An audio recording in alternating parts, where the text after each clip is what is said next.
Marcelo Serpa, aujourd'hui dans Espace Club, l'un des plus grands entraîneurs de futsal au monde. Et on va vous le faire découvrir aujourd'hui grâce à Jérély. Oui, Steven, il va être en duplex avec nous dans quelques secondes. Alors, c'est pas la journée des Marcelo. Marcelo Bielsa n'est plus l'entraîneur momentanément du LOSC. Mais Marcelo Serpa, tu l'as dit, c'est une légende du futsal. Et c'est l'entraîneur d'Access qui est avec nous aujourd'hui. Bonjour Marcelo. Bonjour. Bon, Marcelo, vous êtes impressionnant en ce début de championnat. Comment on maintient la pression au sein du groupe? Comment on évite un certain relâchement? On essaie de penser match à match. La vérité est qu'on a pensé bien la saison. On a été un match piège avec Laval qu'on a perdu. Ça nous fait du bien pour un côté parce que nous mettons la pression de qu'on a été sérieux et très prudent dans les matchs, tous les matchs qu'on fait. Comme ça, le groupe a compris bien et on a pris une dynamique. La meilleure dynamique, on a gagné 2 matchs. J'espère qu'on va maintenir la pression et la tension tous les matchs qui restent jusqu'à la fin du championnat. Ouais, la dernière fois qu'on était venu vous voir, c'était après ce match contre Laval. Alors dans le foot, on dit que ça n'existe pas, une défaite encourageante. Est-ce que chez vous au futsal, ça existe, une défaite encourageante, surtout quand on voit vos matchs après? Oui, bien sûr, personne n'aime perdre les matchs. Plus quand tu penses qu'on a fait un bon match, on ne fait pas un mauvais match. Mais des circonstances de match qui ont sorti le début pour son équipe, ils ont joué sur carte, ils ont joué ce jeu. On s'est pris pour devant, on a créé des occasions, et son gardien était bien. C'est des matchs qui passent. C'est fait de bien parce que peut-être on peut penser que l'équipe est bonne, on a un très bon groupe, une très bonne équipe. On peut penser que les choses vont être faciles, mais ce n'est pas comme ça. Il y a que jouer match à match, tous les matchs sont importants, tous les matchs sont 30 points et on a que fait. C'est ça qui nous a pris. Ça, c'est pas dire que la défaite s'est fait bien, mais jamais la défaite fait bien, bien sûr. Marcelo, sur un plan personnel, vous êtes parti du Paris Métropole pour la Malaisie. Pourquoi être revenu en France, en plus avec un club qui était à l'époque niveau régional? Oui, j'ai été à Paris Métropole 2 années, de 2010 à 2012, 2 championnats. La vérité est que les choses ont marché bien sportivement.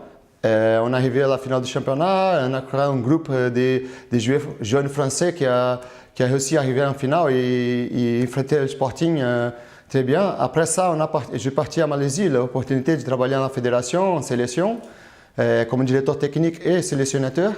C'était une expérience très bien. C'est 4 ans et demi là-bas. Après, j'ai envie encore. Quand j'ai parti par Paris Métropole, j'ai envie encore de revenir en France parce que j'aimais bien les pays. Ma famille aime bien la France, Paris. Et après, le projet ACES que le président Samy m'a présenté, ça me paraissait un projet sérieux. Ça cadrait sur l'idée que j'ai pour revenir aussi en France. On a parlé. Et je pense que c'est un peu ça. C'est l'ambition du projet et l'opportunité pour penser un peu le futur. Et aussi la famille. Je pense que tous les ensemble me fait venir, même que l'équipe était NDH. Je savais que les projets ils pensent loin, tu vois. Comme ça, j'ai pris les risques. J'ai venu et je suis content d'être là. Bon Marcelo, on peut dire que votre aventure à Access, c'est un projet dans la durée. Vous voulez tout gagner, la coupe, même le championnat, tout. Oui, je pense que l'aventure, ce n'est pas une aventure. L'aventure, c'est une chose que tu fais et tu ne sais pas ce qui va passer. Je pense que non, c'est un projet vraiment. Et ça, je pense qu'on a comme objectif ça, essayer de gagner la coupe encore. L'année dernière était bien, on va faire le maximum. On sait qu'il y a beaucoup d'équipes qui sont bonnes, et beaucoup des premières divisions. On sait que ce n'est pas facile. Et la montée, c'est la priorité, bien sûr. Et le projet, c'est ça, pour monter, arriver en première division. Il est le plus loin possible. Et petit à petit, il grandit les clubs, les projets. Et que j'étais là, on va voir. Quand le projet avance, les choses marchent. J'espère qu'il était pour longtemps. Bon, le fait que votre président soit un vrai passionné de futsal et qu'il ait en plus un projet social pour le club et la ville, ça a penché fortement dans la balance? Oui, bien sûr. La partie sociale, c'est important aussi, la partie importante du projet. Je pense que dans les sportifs, c'est même côté, on essaye de faire le mieux avec les joueurs, avec les équipes de base, avec les petits de la ville, les écoles de futsal. On essaye de monter la structure des clubs déportivement. Je pense pour l'autre côté, les staffs de Access, ils travaillent pour le côté social, pour le côté des divulgations, médias et tout ça. Je pense que les deux côtés, ils vont pareil. Les sportifs essayent d'accompagner la partie sociale et la partie des images du club. Je pense que c'est un des points importants du projet de Access. Bon, la grande nouvelle de cette année 2017, c'est que la France s'est qualifiée pour l'Euro 2018. Alors, c'est aussi un coup de pouce pour vous. Vous allez peut-être avoir de nouveaux joueurs qui vont se donner au futsal.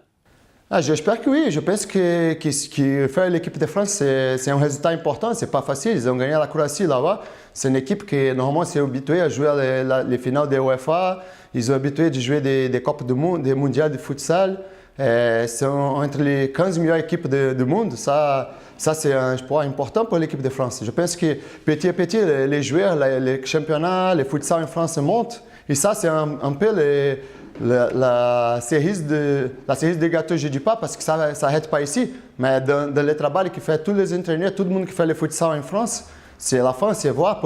C'est important que l'équipe de France fait des résultats. Ça va donner plus de force au futsal dans les médias, avec la fédération, avec le gouvernement. Et c'est ça qui va faire que j'espère qu'on a plus des yeux dans le futsal et plus de support pour que la discipline monte en France. Il y a beaucoup de choses à faire encore.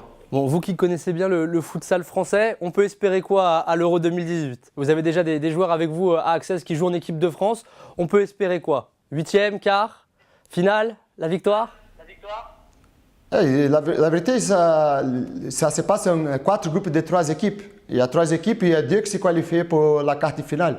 Comme ça, c'est pas évident parce que l'équipe de France a tombé avec l'Espagne, qui c'est la meilleure équipe d'Europe, champion d'Europe 5-6 fois, si je ne me trompe pas. Et après, c'est l'Azerbaïdjan qui vient de faire la quart finale du mondial de FIFA. Ça, c'est 2 matchs très durs. Mais si tu arrives à la finale de UEFA Futsal, c'est sûr que j'ai tenu des équipes dures. Après, ça va dépendre de beaucoup de choses. Mais je pense que l'équipe de France, comme on a démontré contre sa victoire en Croatie, les choses à dire. Et ça y est, quand l'Espagne fait un match le plus parfait possible pour avoir ces opportunités de sacrer quelque chose de positif. Et après, c'est à jouer avec l'Azerbaïdjan à un match pour voir si c'est pour qualifier à la quart finale. Quart finale, il est déjà... pour participer, j'ai déjà très bien. Si on arrive en quart finale, on était bien. Et après, à un match, quelque chose peut passer. Mais sur un accès réaliste qui aujourd'hui, l'équipe de France, c'est une équipe qui commence. C'est des joueurs moins expérimentés que les équipes qui vont être là. Comme ça, c'est très difficile. Et le sélectionnateur et les joueurs, ils ont des matchs, des gros matchs en 2 jours. Il va être pas facile. Mais j'ai confiance qu'ils vont faire un bon papier. Et si les autres équipes lui donnent l'opportunité, ils vont conseguir chercher quelque chose de positif. Bon Marcelo, une petite dernière question. Il y a pas mal de vos supporters qui rêvent un jour de voir jouer en France Ricardinho. C'est possible Ricardinho à Access? On ne savait jamais. Ça, c'est plus facile de demander au président à lui. Pour moi, j'ai enchanté. Mais après, savoir qu'on a beaucoup de temps encore. Je ne sais pas si le championnat de France va arriver à le niveau pour avoir Ricardinho parce qu'il a déjà un âge et peut-être à son meilleur niveau, c'est compliqué qu'il monte le championnat de France à un niveau en 2-3 ans qui encore on peut voir le meilleur Ricardinho venir en France. Mais il y a beaucoup de joueurs qui vont venir après lui. Le passé, il y a été Falcão était maintenant, Ricardinho, avant était Manuel Tobias, Lenísio. Il y a beaucoup de grands joueurs qui ont joué au futsal depuis 30 années.